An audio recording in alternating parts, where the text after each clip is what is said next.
Ancient builders once captured the sun's power with nothing but stone and shadow. This video will reveal the forgotten science of solar architecture, showing you how to see these ancient wonders not as ruins, but as sophisticated machines for harnessing celestial energy. How did cultures separated by oceans all design pyramids that track the solstice? Why would a civilization carve a tiny slit in a tomb to catch a single beam of light just once a year?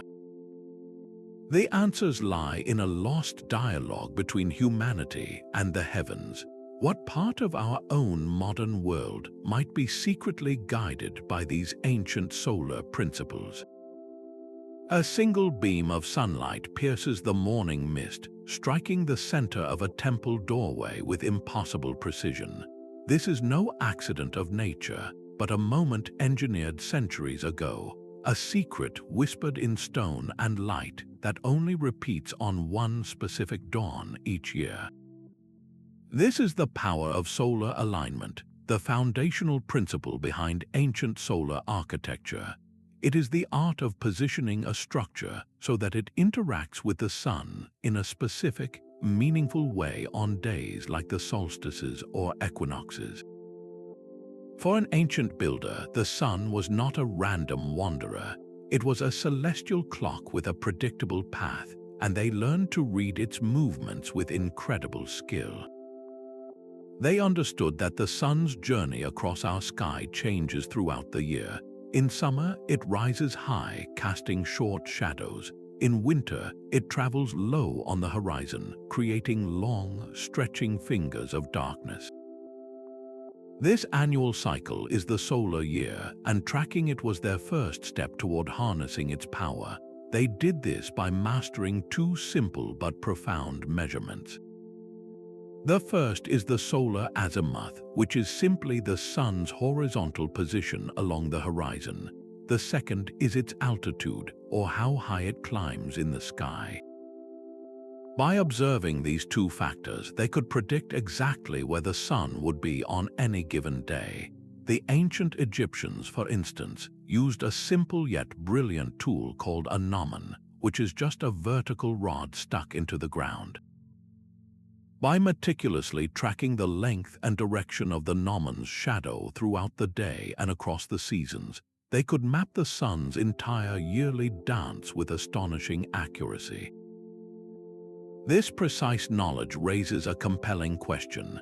How did so many different cultures, from the deserts of Egypt to the highlands of Peru, all independently discover these same solar principles? It seems the desire to connect with the heavens, to build our world in harmony with the cosmos, is a universal human impulse. This shared understanding of the sun's language laid the groundwork for some of the most breathtaking structures ever created. Deep within the grassy mound of Newgrange, a 5,000-year-old secret waits for the dawn. Each year, around the winter solstice, something remarkable happens. As the sun crests the distant horizon, a single, narrow spear of light enters through a unique feature called a roof box. This is not the main entrance, but a special opening carefully placed above it. The beam of sunlight travels down a long, dark passageway that stretches for nearly 60 feet, a corridor built with immense, overlapping stones in a technique known as corbelling. After its long journey through darkness, the light finally arrives, flooding the central chamber with a golden glow for precisely 17 minutes before fading away. To achieve this, the builders needed more than just spiritual intention. They required an immense, practical understanding of solar movement, aligning the entire passage to an accuracy of a single centimeter across its entire length. They were capturing a celestial event in stone, a moment where the rebirth of the sun at the year's darkest point symbolically illuminated the resting place of the departed. This was an act of profound hope, connecting the cycles of the heavens with the cycles of life itself. It makes you wonder if a tomb in ancient Ireland could be built with such solar precision.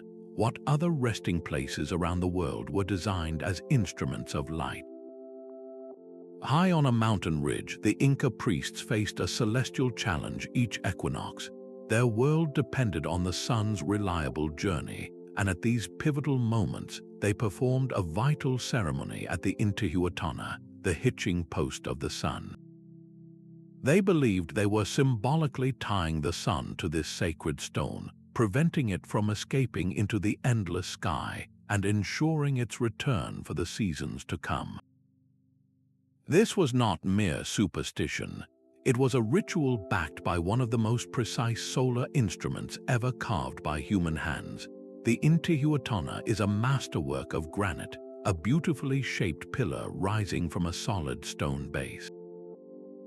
But look closer and you see its true genius. Its angles and facets are not random.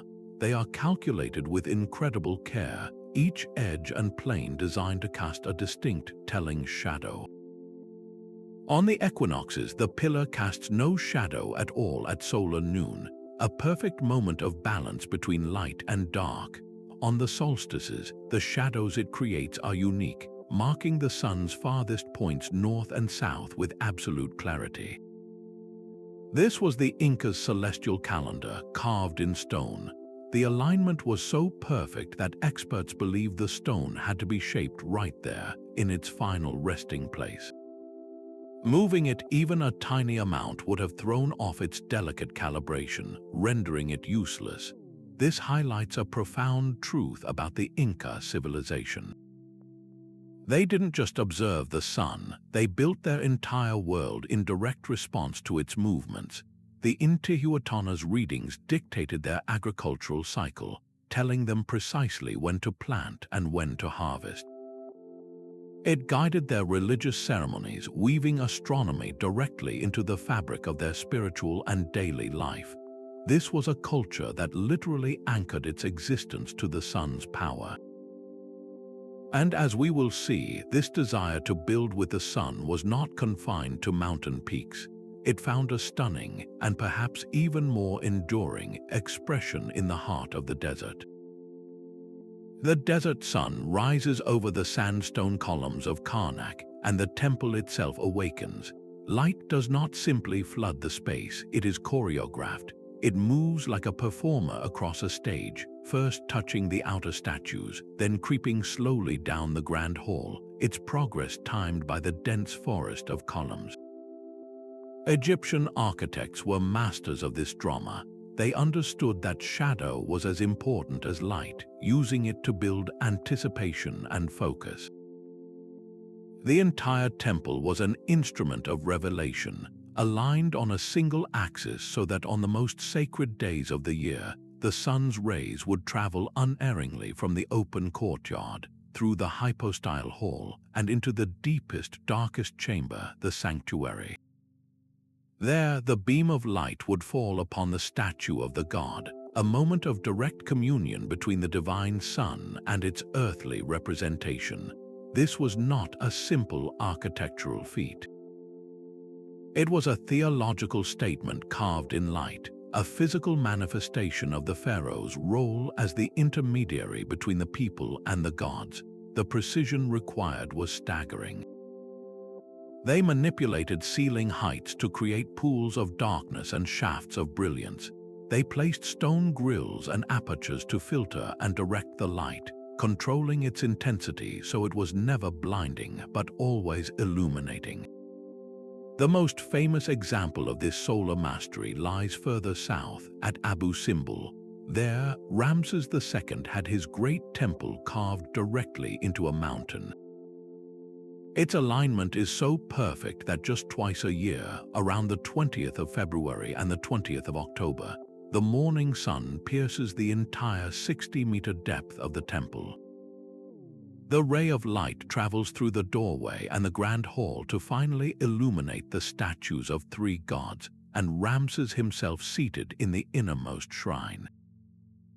It is a moment of calculated spectacle, a demonstration that the pharaoh's power was woven into the very fabric of the solar cycle. This architectural choreography, blending astronomy with ideology, would reach its ultimate expression in the form that defines ancient Egypt for the modern world, the pyramid. The serpent descends not in flesh but in light and shadow. At the ancient Mayan city of Chichen Itza, as the sun sets on the spring equinox, a breathtaking transformation occurs across the face of the Great Pyramid known as El Castillo. The setting sun casts a series of sharp, triangular shadows along the northern staircase, merging with the carved stone serpent heads at the base to create the undulating body of a massive snake slithering down from the heavens. This is the descent of Kukulkan, the feathered serpent god, a display of celestial engineering that lasts for just a few minutes each year. But this visual spectacle is only one layer of a deeply sophisticated design.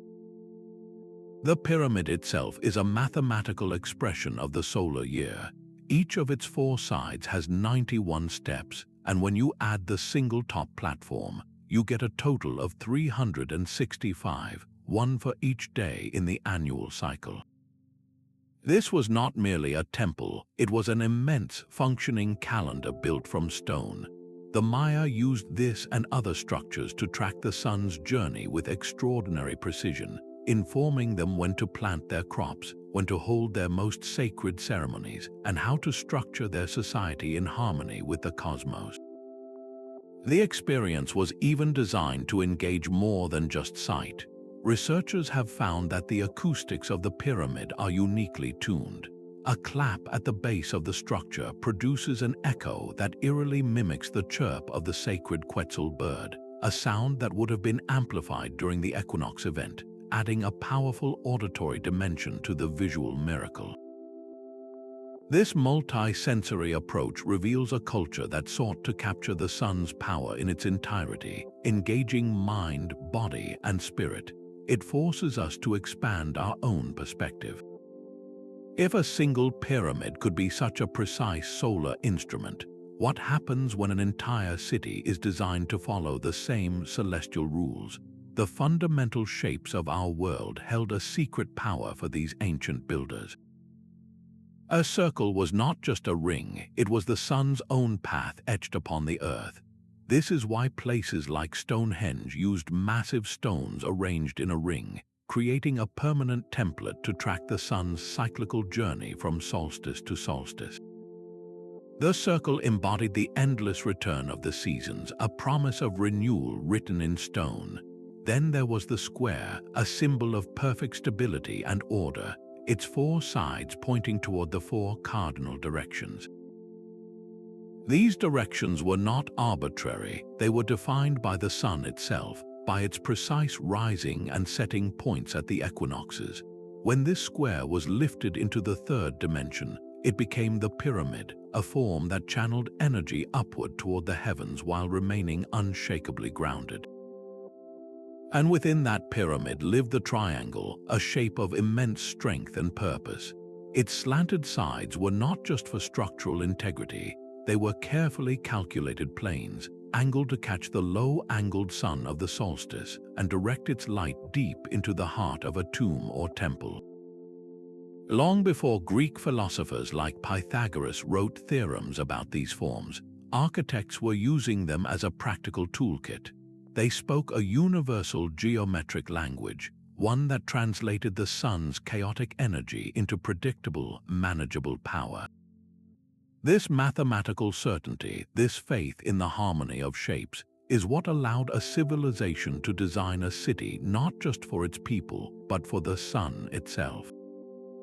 Far from the grand pyramids and sprawling temples, a quieter form of solar genius exists. High on Fajada but in Choco Canyon, 3 massive stone slabs lean against a cliff face. They appear as a natural rockfall, a random act of geology, but they are, in fact, a carefully positioned aperture, the key component in an ancient and elegant solar instrument. Behind these slabs, carved into the shaded sandstone, are 2 spirals, one large and one small. For most of the year, they remain simple rock art, but on specific, critical days, the sun itself brings them to life. As the sun climbs on the summer solstice, a brilliant dagger of light slices down through the narrow gaps between the slabs. This beam does not just fall near the large spiral, it bisects it perfectly, cutting through its very center. 6 months later, on the winter solstice, the sun's lower angle creates two distinct daggers of light that precisely bracket the same spiral, framing it in brilliance. And during the equinoxes, a smaller, sharper beam of light pierces the heart of the smaller, neighboring spiral. This is the Sun Dagger, a passive observatory built by the ancestral Puebloans. They did not need to move massive stones into a perfect circle or align a 60-meter corridor. Instead, they used the landscape itself, finding a natural rock formation and understanding exactly how the sun would interact with it throughout the year. This required an intimate, almost personal knowledge of the sun's changing path, its precise declination, and the specific topography of their canyon home. They were not imposing their will upon the landscape, but listening to it and finding a way to let the sun write its own story upon the stone. It is a powerful reminder that capturing the sun's power did not always require monumental scale. Sometimes the most profound connections were subtle, intimate, and woven directly into the fabric of the earth. And just as these cultures used solid rock to capture light, they also understood how to use another, more fluid element to reflect and amplify the sun's celestial message. The genius of solar architecture was not reserved for grand temples alone. It was woven into the very fabric of daily life, into the homes where people sought warmth and shelter. High in the cliffs of the American Southwest, the dwellings of the ancestral Puebloans, sometimes called the Anasazi, stand as a testament to this practical mastery. Step inside one of these structures on a cold winter day, and you would feel a gentle, natural warmth. On a scorching summer afternoon, the same space would offer a cool, refreshing refuge. This was not magic, it was physics harnessed with brilliant intention. These builders oriented their homes with incredible care. The main living areas faced the south, positioned to catch the full, low-lying rays of the winter sun. This sunlight would pour into the rooms, providing direct heat when it was most needed. But what about the summer, when that same sun could turn a dwelling into an oven? This is where their foresight becomes truly remarkable. They constructed deep overhangs or built their homes under natural rock ledges. These overhangs acted like a built-in awning. The high, intense summer sun would strike this protective ledge, casting the interior into a cooling shade, while the low winter sun would slide right underneath it, penetrating deep into the home. The structure itself became a thermal battery. Thick walls made of adobe, a mixture of earth and straw, and solid stone floors acted as what we now call thermal mass. Think of a stone left in the sun all day. It soaks up the heat energy, and long after the sun has set, it continues to radiate that warmth back into the surrounding air. This is exactly what these ancient walls and floors did. They absorbed solar heat throughout the day, and then slowly released it during the cold desert nights, creating a stable, comfortable temperature around the clock. This same principle of capturing and storing solar heat was being applied across the world in the sophisticated bathhouses of the Roman Empire. There, large windows faced south, but they were not left open to the elements. They were covered with thin, translucent sheets of a mineral called selenite. This clever material allowed generous sunlight to stream inside, heating the spaces naturally, while also protecting bathers from the cold outside air. This was passive solar design in its purest form, using the building's own orientation, materials, and shape to collect, store, and distribute the sun's energy without any moving parts or mechanical systems. It reveals a profound truth. For these ancient cultures, harnessing the sun was not just about marking sacred dates or performing rituals, though that was vital. It was also about survival, comfort, and creating a sustainable way of life in harmony with the environment. They possessed a deep, intuitive understanding of environmental thermodynamics, a science we are only now, with our modern green building movement, fully beginning to appreciate and relearn. This seamless blend of the ceremonial and the practical raises a fascinating possibility. What if the entire layout of a city, its very streets and neighborhoods, were also arranged according to a cosmic blueprint? A city can be a map of the heavens. At Teotihuacan, the vast Avenue of the Dead does not run north to south as you might expect. Instead, it is deliberately skewed, aligned to the setting point of the Pleiades star cluster on a specific sacred night. This was not an arbitrary choice. The Pleiades held profound solar significance for the people of this city, as its appearance and disappearance in the night sky marked crucial turning points in the agricultural and ceremonial calendar. By anchoring their entire urban plan to this celestial event, the architects transformed the city itself into a giant cosmological diagram. The Pyramid of the Sun and the Pyramid of the Moon were not just placed along this avenue, they were integral points on this cosmic map, physical representations of the sun's journey and its relationship to the cycles of life and time. In such a city, the sun was more than a source of light and warmth. It was a king, a divine ruler, and the city was its earthly court. The ruler, in turn, was the sun's representative, and the layout of the capital physically reinforced this connection. Every citizen, walking from their home to the market or participating in a grand procession down the Avenue of the Dead, was subtly walking a path laid out by the gods.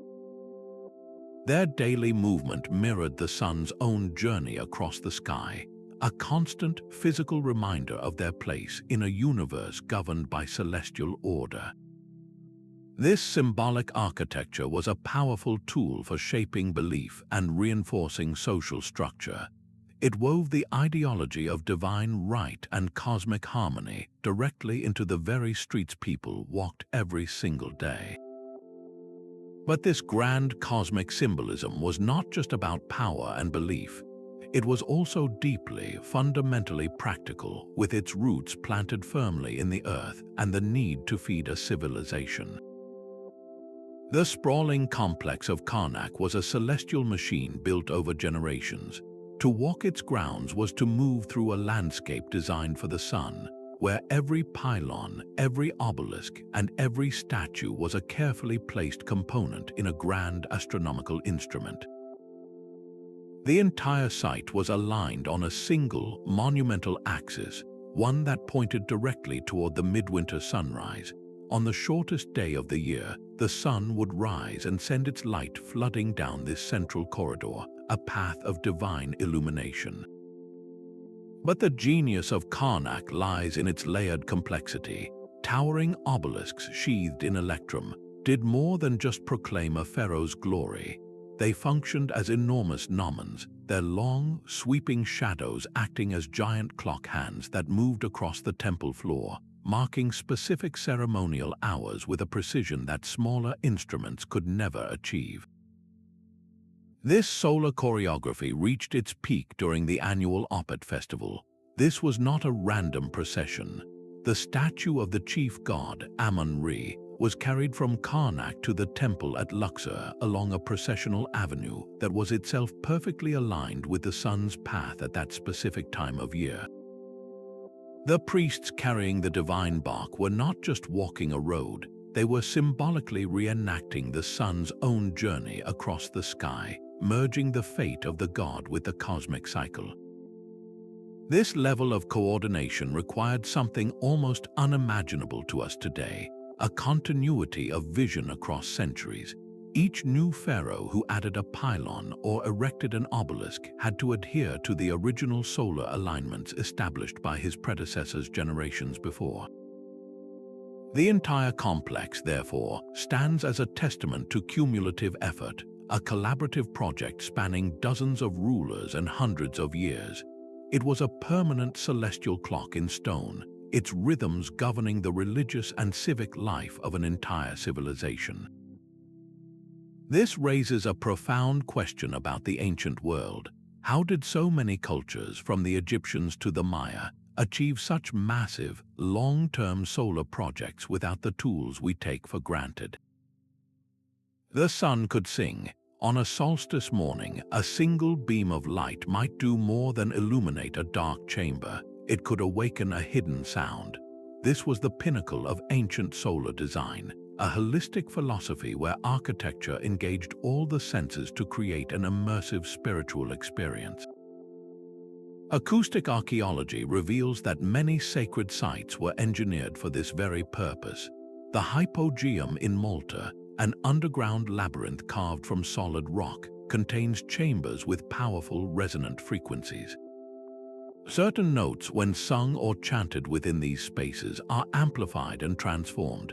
Their vibrations felt deep within the body. Researchers suggest that the sun played a role in this acoustic magic. As the morning sun poured through specific openings, it would gradually heat the cool stone. This warming air, rising and shifting in density, could subtly alter the sound waves traveling through the chambers, changing the acoustic properties of the space as the ritual unfolded.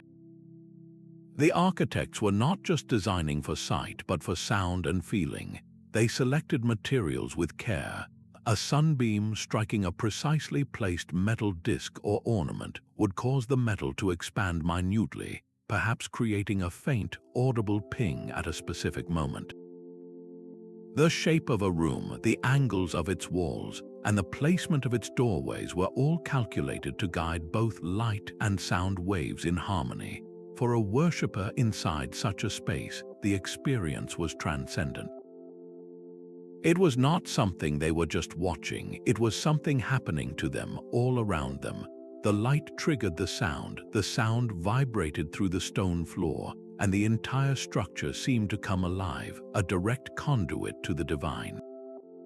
This was the sun as an active participant in ceremony, an invisible hand that could activate the architecture itself. How many other ancient wonders hold these silent, multi-sensory performances, waiting for the right celestial key to unlock them? High above the flat Yucatan jungle, a round tower rises from a broad stone platform, its form a stark anomaly in a world of right angles and stepped pyramids. This is El Caracol, the Observatory of Chichen Itza, a building that marks a pivotal moment in the human quest to understand the heavens. Within its unique cylindrical core, a narrow spiral staircase coils upward, a path once trod by Mayan astronomer priests on their nightly vigils. They did not come here merely to worship, but to watch, to measure, and to calculate. The Caracol represents a profound evolution in thought, a shift from building structures that simply responded to the sun to creating a dedicated machine for decoding the cosmos itself. Its design is a masterpiece of intentional complexity. The entire main platform is squared with the cardinal directions, a stable foundation for the celestial work above. But the tower itself is something else entirely. Its walls are pierced with narrow, slit-like windows, each one a precision instrument aimed at a specific point on the horizon. Some of these apertures were not for the sun at all, but for the planet Venus, the brilliant morning and evening star that held immense significance in Mayan cosmology. One key sightline targets the planet's extreme northern setting point, another its most southern, allowing the priests to track its entire, complex 19-year cycle with unwavering accuracy. Yet the sun was never forgotten. Other carefully placed openings in the structure capture the last rays of the equinox sunsets and the summer solstice, integrating solar timekeeping with a broader planetary map. The building's unusual circular form was likely a direct response to its function. Just as the celestial bodies it observed moved in arcs and cycles, so too did the building designed to watch them. A rectangular structure would have created obstructive corners, blocking the continuous sweep of the priest's gaze as they followed a star's path across the night sky. The round tower offered a clear 360-degree field of view, a practical solution for monitoring the circular dance of the heavens. This was no longer just symbolic architecture, it was a scientific instrument. The data gathered within these walls fed into the creation of the Mayas' incredibly precise calendars, which could predict eclipses and planetary conjunctions far into the future. At El Caracol, humanity was transitioning from honoring celestial power to actively dissecting its mechanics, a step that would ultimately allow them to anticipate the movements of the gods themselves. The stone itself was part of the solar instrument, its surface a canvas for light. Ancient architects did not just position their structures to face the sun, they selected and finished their materials to conduct its energy with absolute precision. A gleaming white limestone facade was not merely decorative, it was a brilliant reflector, scattering sunlight to illuminate a sacred space or signal a city's presence across a vast landscape. In stark contrast, a dark basalt altar, chosen for its capacity to absorb heat, would grow warm under the sun's touch, a physical manifestation of solar power for a ceremonial ritual. This was a deep understanding of material science, a knowledge of how different surfaces interact with light and heat. In Egypt, the very tips of their most sacred structures, the pyramidions that capped obelisks and pyramids, were often sheathed in a thin layer of gold. This was not simply a display of wealth. Gold, with its unparalleled reflective quality, would catch the first and last rays of the sun, creating a blinding beacon of light that could be seen for miles. The structure itself became an extension of the solar disk, a man-made star rooted to the earth. This principle of manipulating light extended far beyond simple reflection. The Inca, masters of working with hard stone, created highly polished concave mirrors from materials like obsidian and metal. These were not flat surfaces. Their curved, bowl-like shape could gather diffuse sunlight and focus it into a single, intense point of brilliance. Researchers suggest these powerful tools may have been used to light the dark interiors of temples without the smoke and hazard of torches, or to create a controlled, radiant focal point for a ceremony, channeling the sun's very essence into a handheld instrument. Even seemingly mundane substances were chosen for their solar properties. In Mesopotamia, builders used bitumen, a naturally occurring tar, to waterproof their structures. But its deep black color served a dual purpose, as it efficiently absorbed the sun's heat, warming interiors or perhaps activating other materials in ways we are only beginning to understand. Every choice, from a glittering capstone to a dark, heat-soaked pavement, reveals a civilization thinking in multiple dimensions, considering not just where the sun would strike, but what would happen when it did. A perfect circle of sky floats overhead, the only source of light in the immense rotunda of the Roman Pantheon.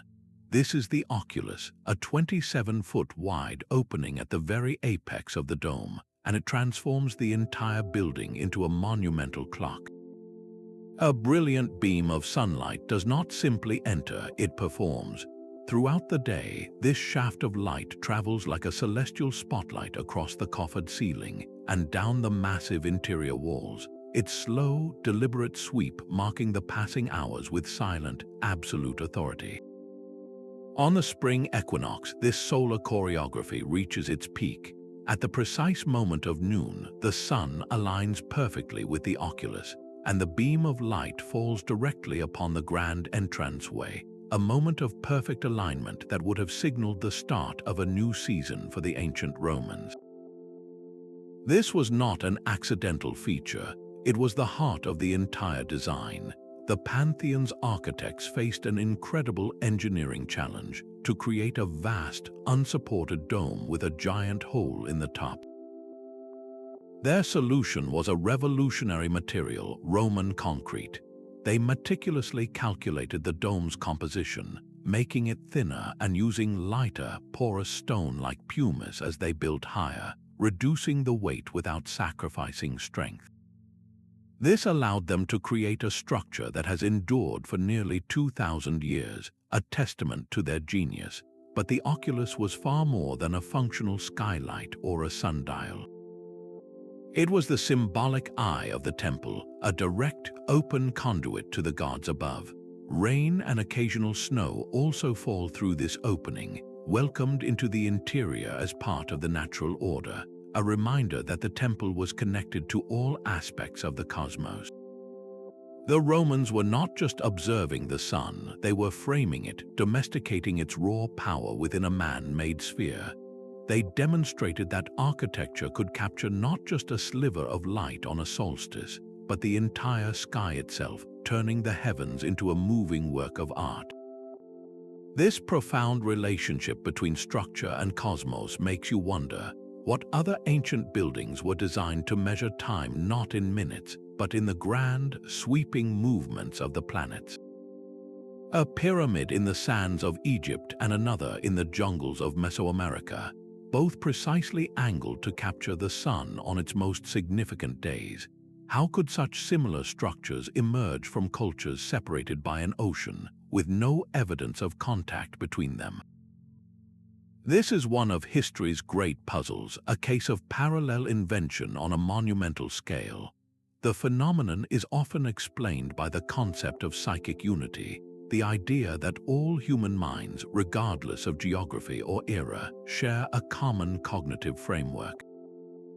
When faced with the same universal challenges, like the need to track time for agriculture or to honor the celestial body that gives life, different societies can independently arrive at remarkably similar solutions. Consider the Great Pyramid of Giza, its sides aligned with near-perfect precision to the four cardinal directions, its internal shafts once thought to point toward specific stars. Then look across the world to the Pyramid of the Sun at Teotihuacan, its base also meticulously squared with the cardinal points, its main staircase oriented to mark the sun's passage on a key ceremonial day. Both are massive, four-sided structures rising to a point, a form that naturally lends itself to solar observation. The triangular face acts as a giant gnomon, casting a defining shadow, while the square base provides a stable platform aligned with the cosmos. This was a convergent evolution in architecture, driven by a shared celestial muse. It was not that one culture copied another, but that the sun itself presented the same problem to everyone, and the pyramid emerged as a brilliant, intuitive answer. The imperative was universal, to build a bridge between the earthly and the divine, to pin the chaotic passage of time to the sun's reliable rhythm. This global pattern reveals something profound about our species, a deep-seated impulse to seek order in the heavens and mirror it here on Earth. It speaks to a shared heritage not of blueprints, but of a fundamental human desire to live in harmony with the cosmic cycles that govern our world. And if the very shape of our most sacred buildings reflects a universal solar language, then perhaps the way we arranged our cities and our lives was an extension of that same celestial conversation. 5,000 years ago, on a small Mediterranean island, a temple doorway was carved with an accuracy that defies simple explanation. At the Mnajdra temple complex, the lower temple stands as a silent sentinel to an ancient, precise science. As dawn breaks on the spring and autumn equinoxes, the year's 2 days of perfect balance, the sun's first golden light passes through this main entrance with the focus of a laser. It does not simply flood the chamber. Instead, the beam travels across the interior space to strike a specific central stone slab, a designated altar of light. The architecture is so meticulously calibrated that as the sun continues its ascent, the path of the beam shifts, illuminating different carved patterns and markings on the slab's surface. This was not a single moment of alignment, but a slow, deliberate reveal, a celestial pointer highlighting a sequence of sacred symbols. To achieve this, the builders needed more than just a general awareness of the sun's path. They required a deep, predictive understanding of the solar cycle, knowing exactly where the sun would rise on those 2 specific days each year. Then, they had to translate that celestial knowledge into a physical structure made of colossal stone slabs, some weighing many tons. The positioning of each massive doorway stone and the angle of every internal wall had to be planned and executed with near-perfect geometry. These Maltese temples are among the oldest free-standing structures on Earth, predating even the pyramids of Giza. Their existence and their stunning solar precision shatters the conventional image of prehistoric societies. This was not the work of primitive people, but of sophisticated astronomers and engineers who encoded their knowledge of the cosmos into a landscape of stone. Their achievement forces us to reconsider the very origins of science and the quiet, profound intellect of our deepest ancestors. The blueprint for a pyramid was also a map of the cosmos. These ancient builders did not see a division between the laws of physics and the will of the gods. For them, it was a single, unified reality. Guiding this work was a unique figure, the architect-priest, an individual who held the dual authority of scientific precision and spiritual leadership. In Egypt, the legendary Imhotep, a vizier to the pharaoh, served as both a high priest and the mastermind behind the step pyramid, the very first of its kind. His designs were not merely structural, they were theological statements, ensuring the pharaoh's soul could ascend to join the sun god in his eternal journey. Across the ocean, the Maya had their own class of scribes and astronomer priests. These learned individuals spent their nights tracking the subtle dance of planets and stars, and their days translating that celestial data into the precise dimensions of a temple's staircase or the orientation of an entire city. For them, a building's alignment was a form of permanent prayer, a sacred equation written in stone that also told farmers exactly when to plant their crops. This sacred science meant that every measurement was an act of devotion, and every perfectly placed stone was a verse in a long, silent hymn to the heavens. How different our modern world might be if we still viewed our own constructions not just as shelters or offices, but as living dialogues with the universe itself. A colossal stone chariot stands frozen in time, its 12 immense wheels forever ready to carry the sun god across the heavens. This is the Sun Temple of Konark in India, a monument where myth and mechanics merge into a single, breathtaking declaration of solar devotion. The entire temple complex is designed as the Chariot of Surya, pulled by 7 mighty stone horses, eternally straining toward the eastern horizon. This orientation was no accident. It ensured that the first rays of the rising sun would flood the main entrance, reaching deep into the sanctum to illuminate the deity within in a daily reenactment of divine arrival. But the true genius of Konark lies in the details of its celestial engineering. Each of the 24 wheels is a masterpiece of sculpture and science. They are not static ornaments. The intricate spokes of these massive stone circles are precisely carved to function as sundials. As the sun arcs across the sky, the spokes cast a moving pattern of shadows across the wheel's surface, allowing a priest or any observer to tell the time of day with remarkable accuracy, reading the hours like lines on a clock face. The entire temple is a dynamic narrative in stone. Throughout the day, the moving sunlight would selectively illuminate different figures and panels, bringing scenes from mythology and daily life into sharp relief in a carefully orchestrated sequence.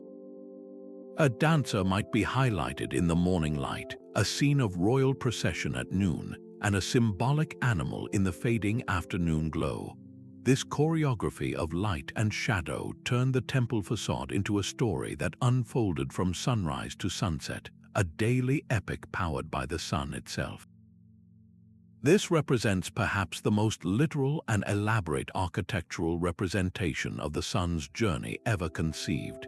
It seamlessly blends art and astronomy, devotion and timekeeping into a unified monument. It forces us to see these ancient builders not just as stonemasons or priests, but as holistic masters of multiple disciplines, capable of weaving the cosmic, the artistic, and the practical into a single, enduring testament to the power that gives life to our world. The missing tools of the ancients were not a weakness but a catalyst for a deeper kind of genius. They achieved millimeter-perfect alignments not with complex machinery, but with fundamental geometry and an unwavering patience we can scarcely comprehend today. One of their most powerful techniques was known as the Indian circle method. A single stake was driven into the earth, and a rope of a specific length was tied to it. By tracing a perfect circle in the dirt, the builder created a foundational template. They would then carefully mark the points where the tip of the stake's shadow touched this circle at different times of the day, particularly in the morning and afternoon. The line drawn between these two intersection points revealed a perfect east-west axis, and from that, true north could be established with astonishing accuracy. This was pure applied geometry, a circle and a line unlocking the cardinal directions from the sun's own motion. For aligning structures over vast distances, the Egyptians used sighting poles called merkits. These were simple rods, but when used in pairs by skilled surveyors, they became a powerful optical instrument. One surveyor would hold a merkit, aligning it with a specific star, while another would place a second pole far away, guided by the first surveyor's shouts or signals. Step by step, mile by mile, they could extend a perfectly straight line across the shifting desert sands. An invisible thread of intention pulled taut between the earth and the stars. Water, too, became a tool. A long, still trench of water could act as a natural reflective surface, a liquid mirror for observing the night sky. A builder could look down into this calm water to see the reflection of the North Star, Polaris, and then set a sighting pole directly in line with its image, achieving a near-perfect polar alignment for their structure. This was not high technology, it was high intellect using the properties of the natural world to solve celestial problems. Modern experiments have repeatedly confirmed that these simple methods, when executed with care, can produce alignments within a fraction of a degree of perfection. The real limitation was never the tools themselves, but the immense investment of time and observation required. It demanded generations of watchfulness, a continuous recording of the sun's most subtle shifts, and a culture that valued this long-term celestial record-keeping above all else. This reveals the true nature of their achievement. The precision was not carved into the stone first, but into the minds of the astronomer priests through decades of disciplined watching. The grand temples and pyramids were merely the physical echo of that accumulated celestial wisdom. The brilliant white stairs of the Ziggurat of Ur reached for the sky like a man-made mountain. This was no ordinary temple, it was a stairway to heaven, a deliberate bridge between the world of humans and the realm of the gods. Though its summit housed a temple to the moon god Nana, the entire structure spoke the language of the sun. Its massive, square base was perfectly squared with the four cardinal directions, an alignment defined by the sun's own path. The three immense staircases that converged at the top were not just architectural features, they were processional highways. On days of solar significance, priests would climb these stairs in a powerful reenactment of the soul's ascent, moving from the flat earth toward the brilliant sky, drawing closer to the divine power that governed their world. The very materials were chosen for solar drama. The core of sun-dried mud brick was sheathed in a skin of fired bricks, kiln-baked to a durable, gleaming finish. Under the relentless Mesopotamian sun, the entire ziggurat would have shone with a blinding white light, a dazzling beacon visible for miles across the endless plain. It stood as a permanent testament to a fundamental truth. Even in a culture that venerated the moon, the sun's overwhelming presence, its power to define direction, create spectacle, and symbolize ascent, was absolutely central to their architectural ambition. This reveals that solar principles were not confined to sun-worshipping cultures alone. They were a universal tool for reaching toward the heavens. That ancient dialogue with the sun did not end with forgotten temples. Its principles are being rediscovered and re-engineered in the very buildings we live and work in today. Modern sustainable architecture is experiencing a profound renaissance, guided by the same goals that drove the builders of Newgrange and Teotihuacan to maximize natural light, regulate temperature, and live in harmony with our environment. We have simply traded stone Gnomon for sophisticated software that can model the sun's path with digital precision. Consider the solar chimney, a feature in many contemporary green buildings. It uses the sun's heat to create a natural upward draft, pulling cool air from below and ventilating a space without a single watt of electricity. This is not a new invention. It is the direct descendant of the ancient Persian windcatcher, or Dagger, which for centuries captured even the faintest breezes and funneled cool air into homes in the desert heat. The very layout of our communities is also returning to these ancient roots. Today, you will find entire neighborhoods carefully oriented to capture what is known as passive solar gain, where the positioning of houses allows the low winter sun to warm them naturally while blocking the high, harsh summer sun. This is not so different from the grand cosmic blueprint of Teotihuacan, where the entire city was aligned to harness celestial power. Even on the scale of a single room, the legacy is clear. An architect today might place a window not just for a view, but to create a specific sliver of light that travels across a wall at a certain time of day, marking the passage of time in a quiet, beautiful rhythm. This is the modern application of the same techniques Egyptian priests used to choreograph light within the hypostyle halls of Karnak. We are, in a very real sense, having a conversation with the past. The sun's power is a constant and unwavering force in our universe. Our methods for capturing it, from polished granite pillars to photovoltaic cells, are simply the evolving language of that conversation, proving that true innovation often means remembering the wisdom we already possessed.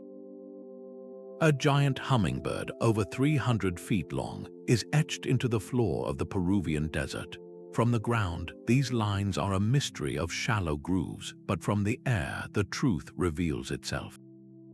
This is the realm of the Nazca, a culture that mastered a new form of solar architecture, using the entire landscape as their canvas and the sun as their guiding compass. They did not build upward with stone, but inward by carefully removing the dark, sun-baked surface stones to expose the lighter, colored soil beneath. This created immense, high-contrast geoglyphs that endure to this day. While their full purpose remains a subject of research, many investigators point to a profound astronomical function.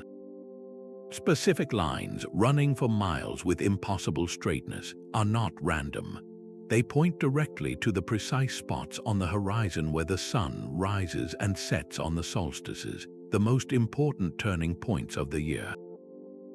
This transformed the vast desert into a giant, walkable observatory. One can envision ceremonial processions moving along these linear pathways on a solstice dawn, following the arrow-straight line toward the rising sun, physically walking a path laid out by the cosmos. The individual became a part of the celestial mechanism, their journey mirroring the sun's own passage. This was solar alignment on a truly monumental scale, integrated not into a single building, but into the very skin of the earth. It prompts a fascinating question. If a civilization could so perfectly align pathways across miles of open desert, what other vast, hidden patterns might still be waiting to be discovered under our feet? Not every stone that catches the sun was placed there for that purpose. This is the great challenge at the heart of archaeoastronomy, a field dedicated to separating deliberate celestial design from simple coincidence. A common pitfall researchers must avoid is known as the Texas sharpshooter fallacy. Imagine a marksman who fires a dozen shots at the side of a barn, then walks up and paints a bullseye around the tightest cluster of holes. He then claims to be an expert shot. In the same way, it is easy to look at an ancient site with hundreds of stones and, after the fact, pick out a few that seem to line up with a star or a solstice sunrise, declaring it an intentional observatory.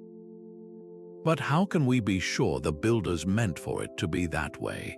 The answer lies in building a case with multiple, independent lines of evidence. Researchers look for a pattern of repeated practice. A single temple facing the winter solstice sunrise could be chance. But if every single temple built by that culture over centuries shares that same orientation, the probability of coincidence plummets. This is why the case for Egyptian solar alignment is so strong. Their temples consistently face the Nile and are aligned to solar events, a pattern repeated in dozens of structures across thousands of years, supported by texts and artifacts that explicitly describe their solar theology. Another key is to find corroborating evidence from myths, art, or written records. If a culture's creation story describes a god descending a specific staircase at the equinox, and a pyramid with that exact alignment exists, the connection becomes far more compelling. Finally, statistical analysis is used to determine if the number of aligned structures in a region is greater than what random chance would allow. This rigorous, critical perspective is essential. It fuels ongoing debates such as the one surrounding Stonehenge. While its alignment to the summer solstice sunrise is undeniable and clearly intentional, some claims about more complex lunar and stellar alignments remain controversial, as the evidence is less consistent. This healthy skepticism is not meant to diminish these ancient wonders, but to honor them. It ensures that our understanding of this lost science is built not on romantic speculation, but on a foundation of stone-solid evidence, allowing the true genius of the architects to shine through. Sometimes the most powerful temple had no roof at all. Across the ancient world, certain sacred spaces were intentionally left open to the heavens, a style known as hypaethral architecture. The great temple of Apollo at Didyma stands as a stunning example, where worshippers entered a vast courtyard open directly to the sky. At its heart, a sacred laurel tree grew, bathed in unfiltered sunlight, its leaves shimmering under the divine gaze of the sun god himself. Here, the architecture did not attempt to control or channel the light, but instead stepped aside, creating a grand stage for the sun's daily performance. This was solar worship in its purest form, an unmediated connection where the sky itself was the true ceiling of the sanctuary. To stand in such a space was a profoundly different experience. It was not about a single beam of light piercing a calculated darkness on one special day. It was a constant, immersive communion with the entire celestial sphere. The warmth on your skin, the bright expanse above, the slow sweep of shadows across the marble floor, all of it contributed to a feeling of being fully present within the living cosmos. This architectural choice reveals a theology deeply rooted in the natural world. The divine was not a distant figure to be approached through a dark, winding passage, but an immediate presence felt in the light and the air. The temple's walls did not enclose a mystery, they framed a relationship, creating a sacred precinct where humanity could stand directly under the celestial dome, and feel a part of its infinite order. This represents perhaps the most elegant form of solar capture, where the builder's role was not to build a complex machine, but to simply carve out a piece of the world and declare it holy. It makes you wonder, in our own search for connection, have we forgotten the profound power of a space that does nothing more than invite the sky inside? Our understanding of these ancient solar architects is far from complete. Hidden within the dense jungle canopy or buried under centuries of soil, countless structures likely hold solar secrets we have not yet imagined. The key to unlocking them lies not only with shovels and brushes, but with lasers and algorithms, a technology called LiDAR, which stands for light detection and ranging, is revolutionizing this search.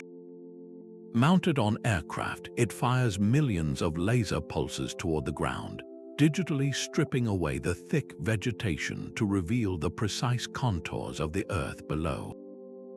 This has already exposed vast, unknown cities in places like Cambodia and Guatemala, complete with roadways, reservoirs, and temples whose alignments we can now study for the first time. Once these structures are mapped, advanced software takes over. Researchers can run thousands of celestial simulations, testing how a ruin interacts with the sun, moon, and stars across entire centuries, identifying alignments that would take a human lifetime of observation to confirm. This digital resurrection allows us to ask new questions of old stones, but the very ground holding these secrets is shifting. As our climate changes, melting ice and shifting sands threaten some fragile sites with erosion or exposure. Yet these same forces can also reveal, as retreating glaciers give up ancient artifacts and prolonged droughts cause ghostly outlines of forgotten structures to appear in fields. This paradoxical situation creates a race against time, where we must document these sites before they are lost, while simultaneously being granted access to ones we never knew existed. The future of this field will be forged through collaboration, a meeting of minds from archaeology, astronomy, geology, and data science. The next great breakthrough may not be the discovery of a single, spectacular temple. It might instead be the realization that dozens of known sites form a vast, interconnected network, a grand solar landscape where each monument is a single node in a regional power grid designed to harness celestial energy. This would reveal a sophistication that dwarfs our current understanding, showing that the ancient capture of the sun was a coordinated geographic symphony, and we are only just beginning to hear its first faint notes. From the engineered light of Newgrange to the celestial frame of the Pantheon, this journey reveals a profound truth. These structures were not built by primitive cultures, but by master astronomers and engineers who spoke the language of the cosmos. They encoded their deep understanding of solar cycles into stone, transforming inert rock into dynamic calendars, precise clocks, and sacred conduits to the divine. Across continents and millennia, from the deserts of Egypt to the highlands of Peru, we find this same recurring impulse. It is a universal human desire to find order in the heavens and to reflect that celestial harmony here on Earth. This shared legacy now challenges us to look at our own built environment with new eyes. Our modern world, with its reliance on artificial power, often stands in opposition to nature's rhythms. Yet the ancient principle of working with nature rather than against it holds a powerful key for our future. As we confront global energy challenges, this timeless wisdom offers a brilliant, sustainable path forward. The sun's power is eternal and freely given, and the architectural genius of the past provides a guiding light, showing us how to live in balance with the cosmos once more. We would love to hear which of these solar marvels resonated most with you. Share your thoughts in the comments below and subscribe to continue unraveling history's greatest